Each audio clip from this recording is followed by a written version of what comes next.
네, 우리 주님의 높고 위대하심을 찬양하는 아름다운 찬양 너무 감사드립니다. 우리 지난 주일 저녁 설교 기억하시나요?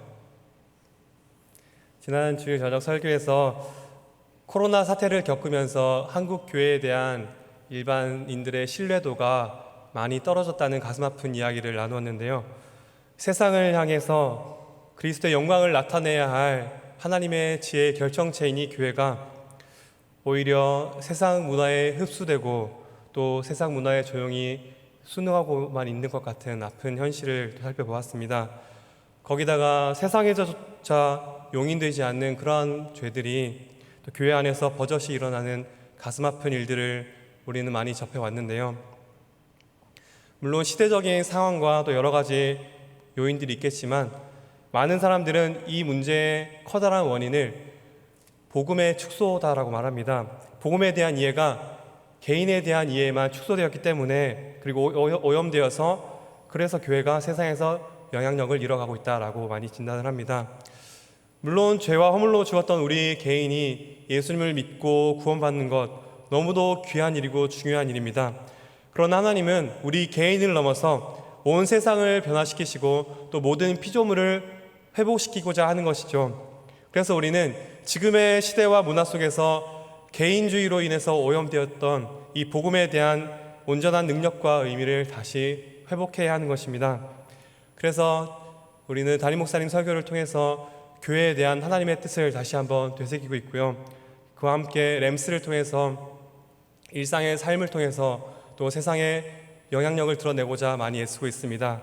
이와 더불어서 저는 지금 우리가 시급하게 회복해야 할 복음의 의미를 요한 1서에서 잘 설명하고 있다고 생각해서 오늘 요한 1서 말씀으로 우리 성도님들과 은혜를 나누고자 합니다.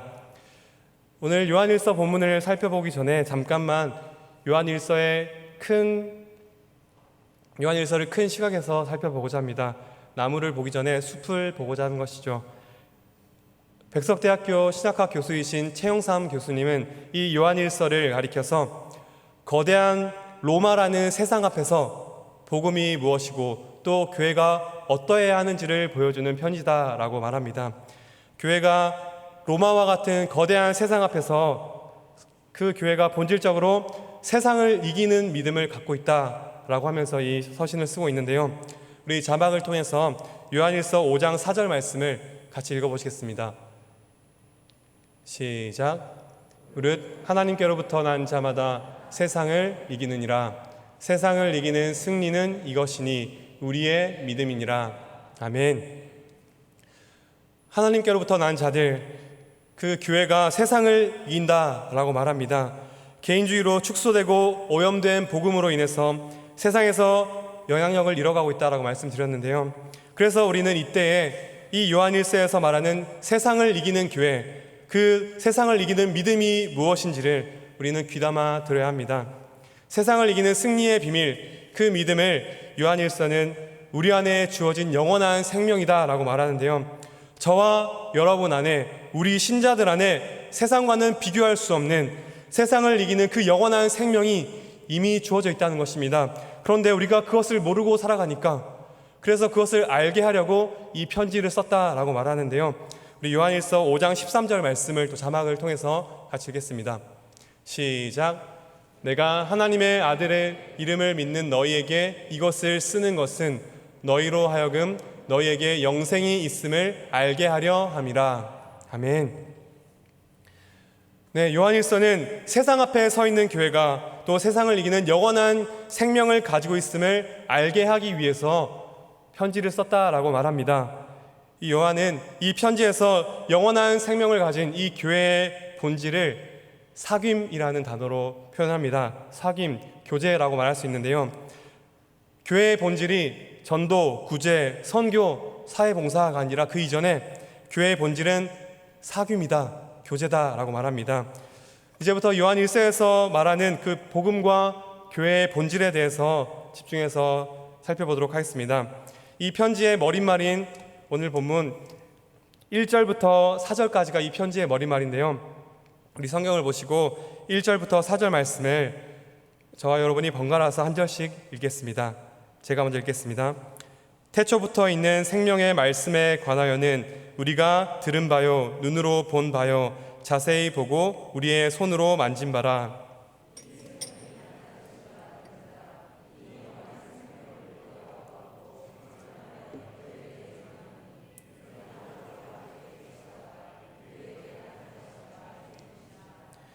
우리가 보고 들은 바를 너희에게도 전함은 너희로 우리와 사귐이 있게 하려 함이니 우리의 사귐은 아버지와 그의 아들 예수 그리스도와 더불어 누림이라.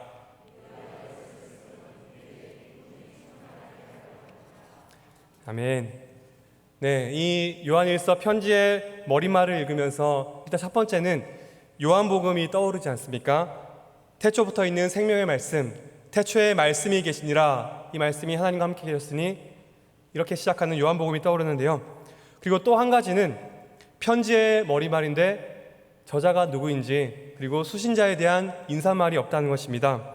다짜고짜 묵직한 선포의 말씀으로 바로 들어가는데요. 왜 그랬을까요? 이것은 편지에 나와 있는 수신자들의 상황을 미루어 짐작해 볼 수 있는데요. 로마라는 거대한 세상 앞에 교회는 여러 가지 시련들이 있었고요. 그리고 외적인 시련과 함께 내적으로는 여러 이단의 거짓 가르침이 있었다고 합니다. 그래서 요한일서 2장에 보면 이 이단의 침투로 인해서 교인들 중에 나간 자가 있다라고 말합니다. 우리가 요즘 신천지와 같은 이단의 침투로 누군가가 우리 공동체에서 나갔다라고 생각했을 때 한번 생각을 해봅시다. 이단으로 인해서 가족도 깨어지고 공동체도 깨어지는 경우를 많이 보지 않았습니까? 그러한 분열과 시련 속에 힘들어하는 교회에 발신자를 소개하지도 않고 인사말도 없이 다급한 심정으로 이 복음의 본질을 말하고 있습니다. 태초부터 있었던 그 생명이신 예수 그리스도의 복음과 그리고 그로 인해 주어진 교회의 영광이 무엇인지를 다급하게 전하고 있는 것입니다. 우리가 교회가 무엇인가, 그리고 참 복음이 무엇인가, 그것을 물어야 하는 힘든 상황에서 우리가 어디로 돌아가야 하는지를 오늘 말씀은 잘 보여주는데요. 코로나 시기를 겪으면서 또 한참을 지나도 모이지 못하고 있는 이 어려운 시간을 보내며 우리는 계속해서 물어왔습니다. 정말 교회란 무엇일까? 이러한 시간을 지나며 우리는 마땅히 예수 그리스도가 누구신지, 그리고 교회라는 존재를 가능하게 하신 그 생명이 어떤 생명인지를 우리는 아는 확신으로 돌아가야 한다는 것입니다. 우리 그런 생각으로 1절을 다시 보실까요? 태초부터 있었던 생명의 말씀, 태초부터 있었던 생명의 말씀, 그것은 세상이 존재하기 전부터 있었던 하나님과 함께 계셨던 말씀입니다. 모든 만물이 그로 말미암아 지은 바 되게 하셨던 그 무한하시고 영원하신 생명의 말씀이 육신으로 우리에게 찾아오셨다는 것입니다. 그래서 저자인 요한은 그것을 직접 듣고 보고 그리고 만질 수 있었던 것이죠. 그 생명의 말씀이 육신이 되어서 이 세상에 예수 그리스도로 실제로 나타나셨습니다. 악한 자들이 지배하고 빛을 거부하는 이 땅에 참 빛으로 그리고 참 생명으로 우리에게 찾아오신 것이죠. 그것이 교회의 영광인 것입니다. 거대한 세상 앞에 있는 우리 신자들, 그리고 이 땅에 발을 디디고 있는 이 교회의 영광은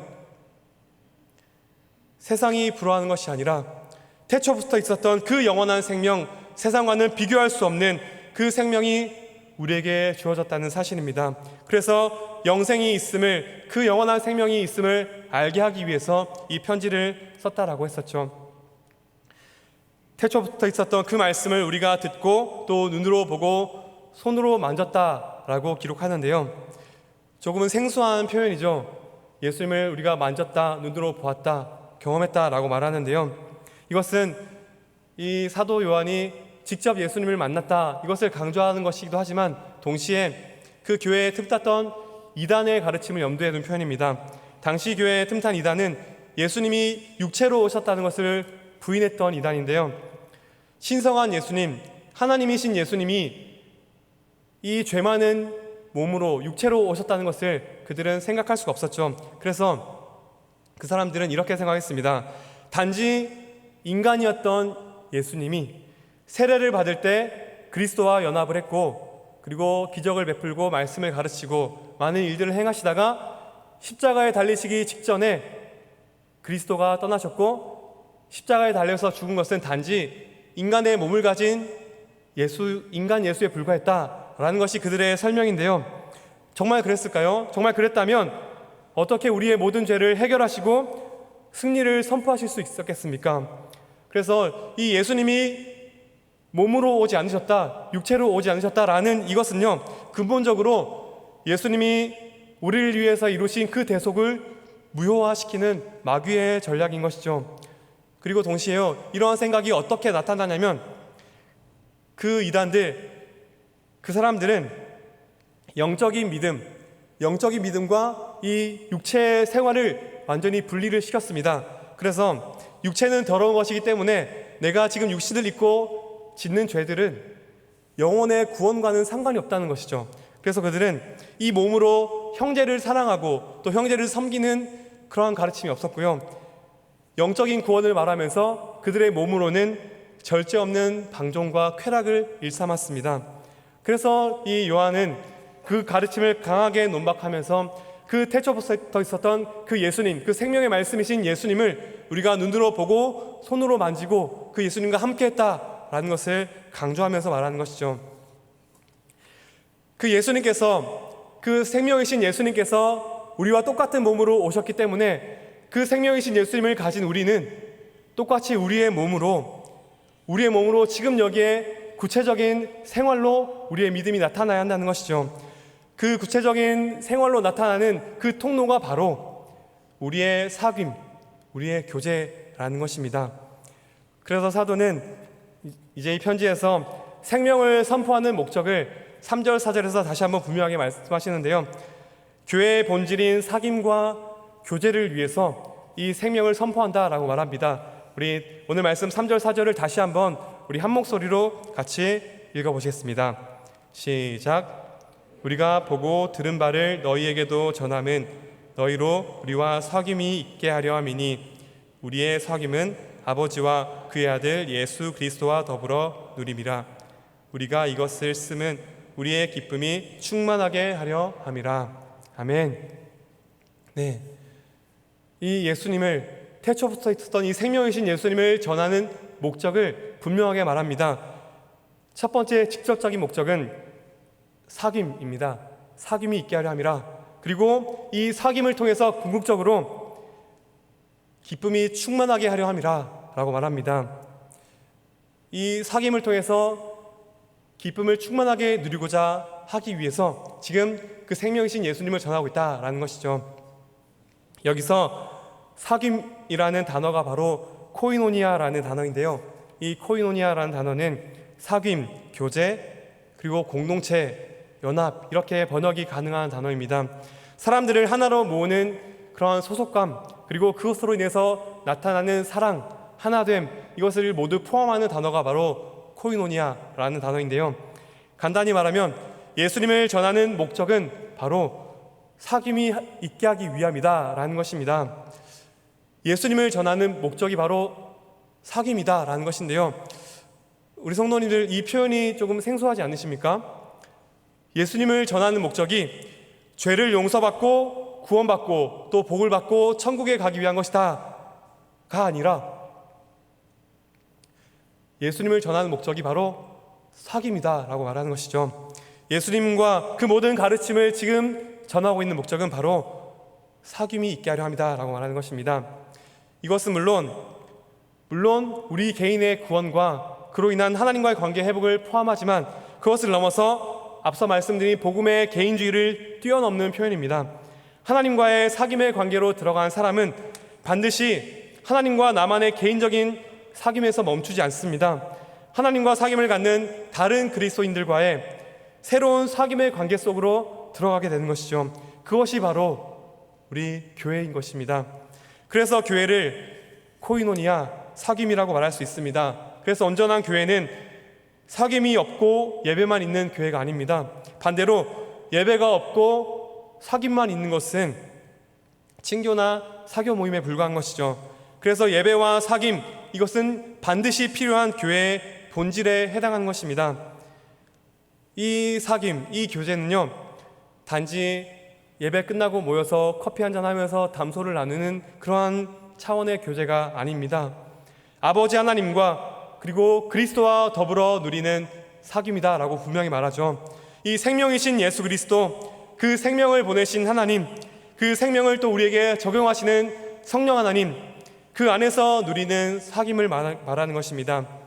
이 생명이라는 것은요, 본질적으로 우리가 생명을 가지고 있으면 본질적으로 다른 생명을 낳게 되는 것이죠.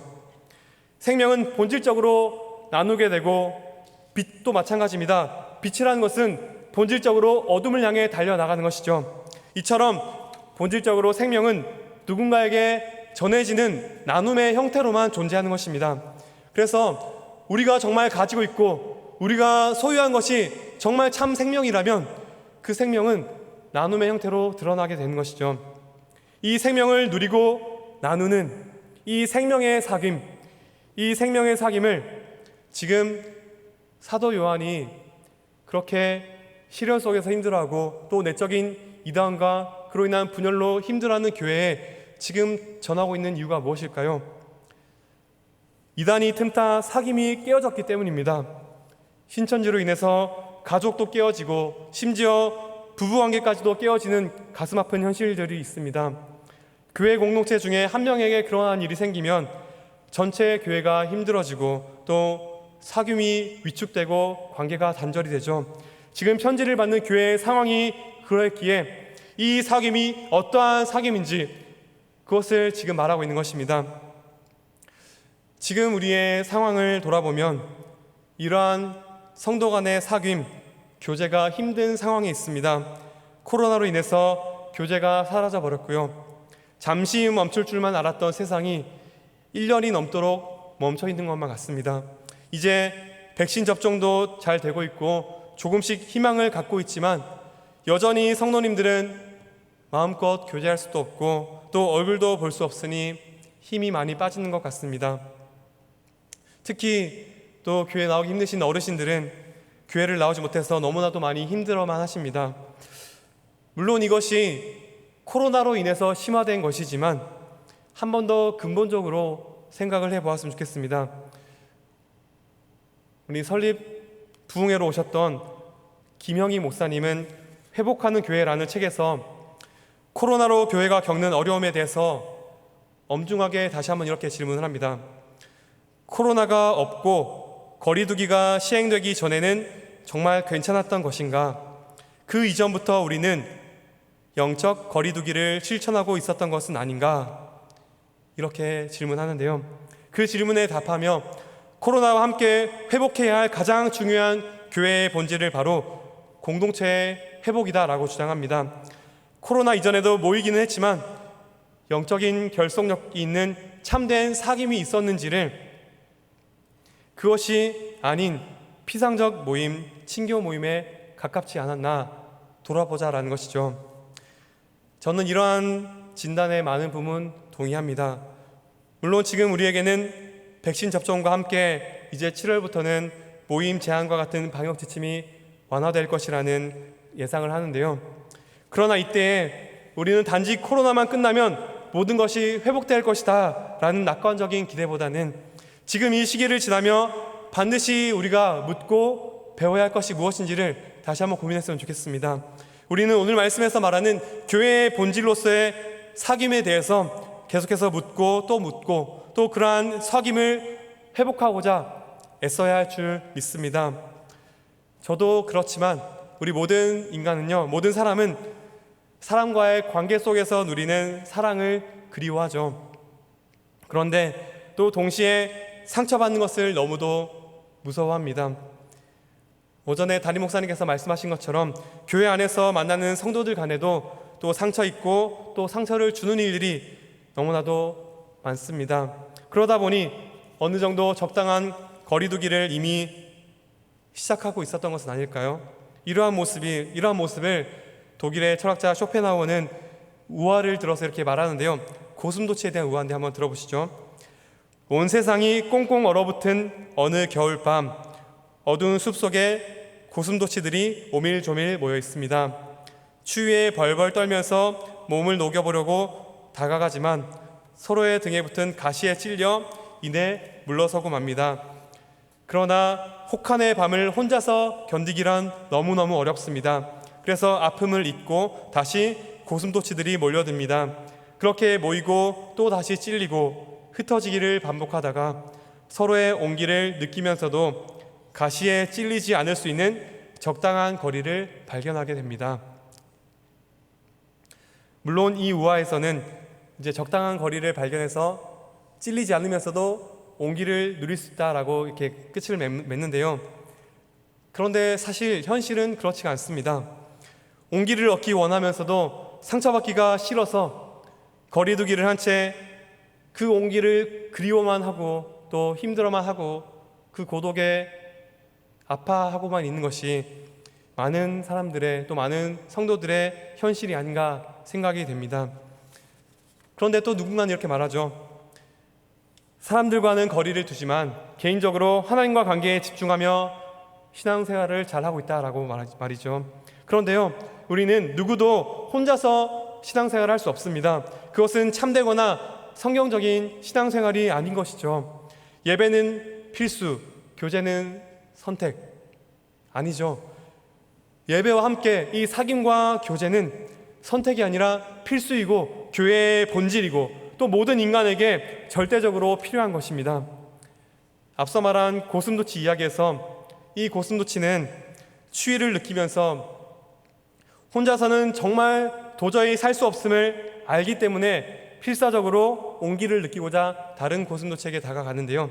이 모습을 통해서 우리는 우리의 본성을 들여다볼 수 있습니다. 모든 인간은 관계적 존재인 하나님의 형상을 따라 지어졌기 때문에 우리는 본성적으로 서로 관계를 맺고 또 본성적으로 관계를 누려야만 살아갈 수 있는 것이죠. 그런데 죄로 인해서 또 하나님과의 관계가 단절이 되고 서로 간의 관계가 단절이 되고 그래서 서로를 찌르고 또 찌르는 그러한 가시가 생기고 또 그래서 사귐이 깨어진 것이죠. 그 결과 모든 사람들이 스스로는 해결할 수 없는, 스스로는 헤어날 수 없는 그 절대적인 고독과 외로움 속에 아파하고만 있는 것 같습니다. 이렇게 깨어지고 관계가 틀어진 이 현실에서 이 자기 자신 안에 갇혀서 겪게 되는 이 절대적인 고독을 우리는 어떻게 해야 할까요? 이 관계를 회복할 수 있는 힘이 우리에게는 없음을 인정해야 합니다. 우리 인간은요, 생명의 말씀을 듣고 받고 또 누릴 때에만 하나님이 원래 의도하셨던 그 생명의 사귐을 회복할 수 있는 줄 믿습니다. 태초부터 있었던 그 생명, 태초부터 삼위 하나님과 완전한 연합과 그 사귐으로 인해서 기쁨이 충만하였던 그 예수님께서 닫혀있는 우리를 향해 찾아오셔서 우리의 마음을 여실 때에만 그 사귐이 회복되는 줄 믿습니다. 그렇게 하나님과의 관계가 회복이 될 때 우리는 우리 자신을 바르게 사랑할 수 있고 또 그럴 때 비로소 다른 사람들과의 관계가 회복이 되고 세상과의 관계도 열리게 되는 것이죠. 이렇게 우리에게 주어진 복음, 예수 그리스도의 생명이 하나님과의 관계를 포함한 모든 관계를 회복시키는 능력이 있는 것입니다. 이렇게 이 사도 요한은 이 요한 1서를 통해서 생명의 사귐을 회복시키기 위해서 이 편지를 쓰고 있습니다. 이 사귐의 회복을 통해 이루고자 하는 궁극적인 목적이 무엇일까요? 그것을 4절에서 말했는데요. 4절을 다시 한번 보시죠. 우리가 이것을 쓰면 우리의 기쁨이 충만하게 하려 함이라. 아멘. 여러분, 삶의 가장 큰 기쁨과 행복은 바로 관계와 사귐에서 옵니다. 아버지와 그 아들 예수 그리스도 안에서 성령으로 하나 되게 하시는 그 사귐을 통해서 주어지는 그 기쁨, 우리의 가장 큰 기쁨과 행복인 줄 믿습니다. 이 기쁨을 이 하나님과의 관계 그리고 그 안에서 성도들과의 관계에서 누려야 할 이 기쁨을 우리가 자꾸만 다른 데서 찾으려 하니까 그것이 정욕으로 나타나고 또 탐심으로 나타나는 것이죠. 하나님 안에서 참 기쁨과 만족을 누리지 못할 때 필연적으로 다른 곳에서 만족감을 찾게 되는데 그것이 정욕, 또 그것이 탐욕이고요. 하나님으로 인해서 누려야 할 만족을 다른 데서 찾기 때문에 또 그 탐심을 우상숭배다라고 사도 바울은 말합니다. 그래서 이 모든 죄, 이 모든 우상과 우리의 모든 고통과 싸우는 우리의 믿음의 싸움을 이 기쁨의 회복, 하나님 안에서 기쁨의 회복이다라고 우리 존 파이퍼 목사님 말하는데요. 그래서 존 파이퍼 목사님은 우리가 싸워야 할 믿음의 싸움을 이렇게 말합니다. 믿음의 싸움은 예수님 안에서 만족한 상태로 거하기 위해 싸우는 싸움이다. 믿음의 싸움은 예수님 안에서 만족한 상태로 거하기 위해 싸우는 싸움이다 라고 말합니다. 이 표현을요, 요한 1서에서 말하는 표현대로 한번 바꿔보겠습니다. 우리가 싸워야 할 믿음의 싸움은 생명의 사귐을 통해 충만한 기쁨을 누리기 위한 싸움이다. 우리의 믿음의 싸움은 생명의 사귐을 통해 충만한 기쁨을 누리기 위한 싸움이다. 아멘이십니까? 사랑하는 성도 여러분, 우리는 이 싸움을 해야 합니다. 생명의 사귐을 통해 충만한 기쁨을 누리는 것, 이것만이 우리 안에 영생이 있음을 알게 하고 또 이것만이 죄를 이기며 세상을 이길 수 있는 유일한 길인 줄 믿습니다. 세상을 이기는 복음, 세상과는 비교할 수 없는 그 생명을 가진 우리 교회의 영광, 그것은 바로 이 사귐을 통해 우리 성도 간의 사귐, 그리고 하나님과의 완전한 사귐을 통해서만 누리는 기쁨을 통해서 우리는 이루어갈 수 있는 것인 줄 믿습니다. 사랑하는 성도 여러분, 이 생명의 사귐을 통해 충만한 기쁨을 누리는 이 믿음의 싸움을 감당해 주시길 간곡히 부탁드립니다. 이 생명의 사귐의 중심에는 언제나 생명의 말씀이 있습니다. 생명의 말씀이신 예수 그리스도를 통해 하나님과 인격적인 관계를 맺고 또 이를 통해 다른 이들과 관계를 맺으며 사귀는 그러한 사귐인 것이죠. 이를 위해서 우리는 계속해서 소그룹과 공동체 또 구역 모임에 힘써달라고 계속 요청하고 있는데요. 이를 통해서 우리는 정말 이 싸움을 함께 싸우며 그 안에서 그 생명의 사귐을 통해서 기쁨을 누리고 또 그것을 통해 누리는 기쁨으로 다른 이들을 초대하는 그 생명의 통로의 역할들을 감당해 주시길 주님의 이름으로 부탁드립니다. 그래서 우리 모든 성도들이 아버지와 예수 그리스도와 더불어 누리는 그 생명의 사귐을 통하여서 충만한 기쁨을 누리고 그 생명의 사귐을 통해 영원한 생명이 있음을 알아서 그 생명으로 죄를 이기고 또 세상을 이기고 모든 관계를 회복시키는 그 복음의 본질을 회복하고 알아가는 귀한 은혜가 있으시길 주의 이름으로 간절히 축원드립니다. 아멘. 이제 말씀을 마무리할 텐데요. 사랑하는 성도 여러분, 기쁨이라는 것은 모든 수단을 통해서 이루어야 하는 궁극적인 목적입니다. 하나님께서는요, 그래서 이 기쁨을 우리에게 주기 위해서 세상을 창조하셨다라고 말하는데요. 태초부터 삼위 하나님과의 영원한 사귐 속에서 기쁨으로 충만하셨던 그 하나님께서 그 기쁨을 우리와 함께 나누고자 우리를 창조하신 것입니다. 세상을 창조하시고 나서 뭐라고 하셨죠? 보시기에 심히 좋았더라. 그래서 에덴 동산은 기쁨으로 가득 차 있었습니다. 관계와 사귐의 왜곡이 없었기 때문이죠. 가장 아름답고 선하고 참된 기쁨은 이렇게 그 하나님과의 교제 속에서 그리고 또 서로 간의 관계 속에서 영원토록 즐거워하는 그 사귐에서 흘러나오는 것입니다. 그 하나님 안에서 서로 간에 누리는 사귐을 통해서 우리는 그 기쁨이 충만해지는 것이죠. 비록 죄로 인해서 모든 인간은 그 기쁨을 잃어버리고 또 타락했지만 우리 모든 사람들 안에는 그 기쁨을 향한 영원한 갈망이 있습니다. 그 영원한 갈망을 전도서에서는 영원을 사모하는 마음이 있다라고 표현했는데요. 그 영원을 사모하는 마음, 그것이 우리에게 있는 것은 우리가 하나님의 형상으로 지어졌기 때문이죠. 그래서 하나님께서는 이 세상을 회복하실 그 완전한 그 하나님 나라, 새하늘과 새 땅, 하나님 나라가 완성될 그 날에 우리는 다시 영원하고 완전한 생명의 사귐과 기쁨을 누릴 것이다 라고 말합니다. 그런데요, 그날에 우리는 그 기쁨을 누릴 것이지만 동시에 그 생명의 사귐을, 그 마지막 날에 누릴 생명의 사귐을 고독과 아픔이 가득한 이 땅에서도 누리게 하셨는데, 그 유일한 통로가 바로 교회인 것입니다. 거대한 세상 앞에서, 또 코로나라는 또 하나의 거대한 장애물로 인해서 깨어진 광야로 닫혀버린 우리 개개인에게 생명이신 예수님께서 찾아오셔서 그 기쁨을 회복시키고자 하십니다. 그 기쁨을 회복시키고자 우리에게 찾아오신 것이죠. 그것이 바로 복음인 것입니다. 이 생명의 사귐을 통해서 충만한 기쁨을 누릴 때에만 우리는 세상을 이기고 또 죄에 승리할 수 있는 줄 믿습니다. 사랑하는 성도 여러분, 이 영광스러운 교회와 또 영광스러운 복음의 본질을 알고 우리가 감당해야 할 믿음의 싸움을 감당해 주시길 부탁드립니다.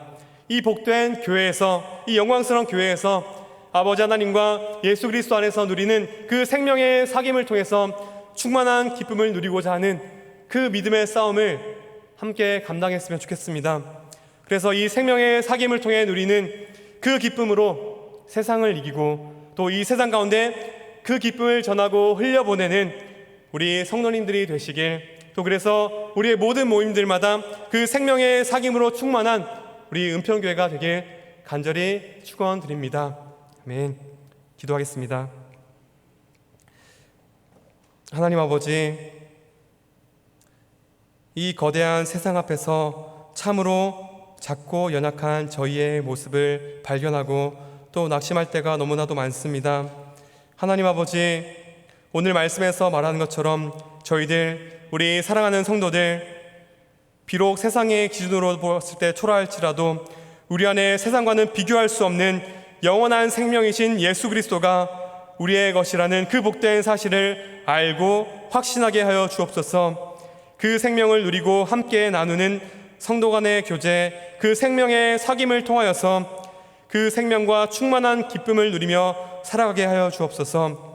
우리의 모든 모임들마다 이러한 생명의 사귐이 충만하여져서 세상을 이기고 그 충만한 생명의 사귐을 세상 가운데 전하는 복된 우리 은평교회가 되게 하여 주옵소서. 믿고 감사드리며 예수님의 이름으로 기도합니다. 아멘.